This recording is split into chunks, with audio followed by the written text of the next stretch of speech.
حبايبنا، دايما لما بنحول العدد الكسري لكسر غير فعلي بنقابل مشكله صغيره.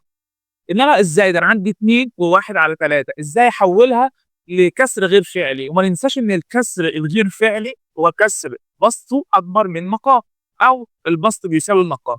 هنا طالما ده عدد كسري فهيديني كسر غير فعلي بسطه اكبر من مقامه. ازاي؟ بضرب العدد الصحيح في المقام واجمع عليه البسط، يبقى 2 في 3 6، و1 يبقى 7 على 3.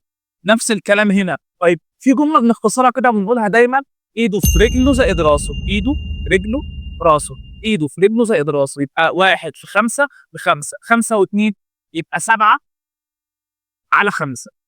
افكرك تاني، ده كسر غير فعلي ليه؟ بسطه اكبر من مقامه، بسطه اكبر من مقامه.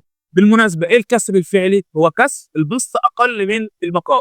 ده كسر غير فعلي انا عايز احوله لعدد كسري، يعني عدد وكسره. ازاي؟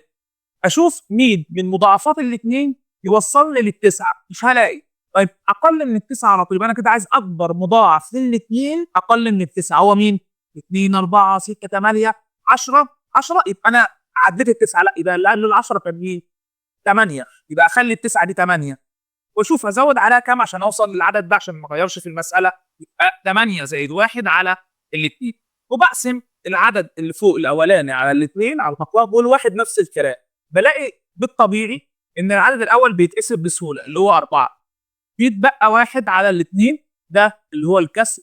يبقى كده عدد كسري، عدد وكسري. التسعه على الاثنين هي 4 ونص.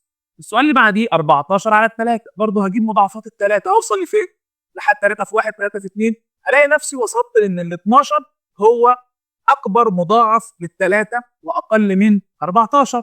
يبقى هنا اخلي ال 14 12 زائد 2، لان 14 12 و2 يدينا 14 على الثلاثه. 12 على الثلاثه يبقى 4، وهيتبقى معايا 2 على 3. ودي اسهل طريقه نقدر نحل بيها.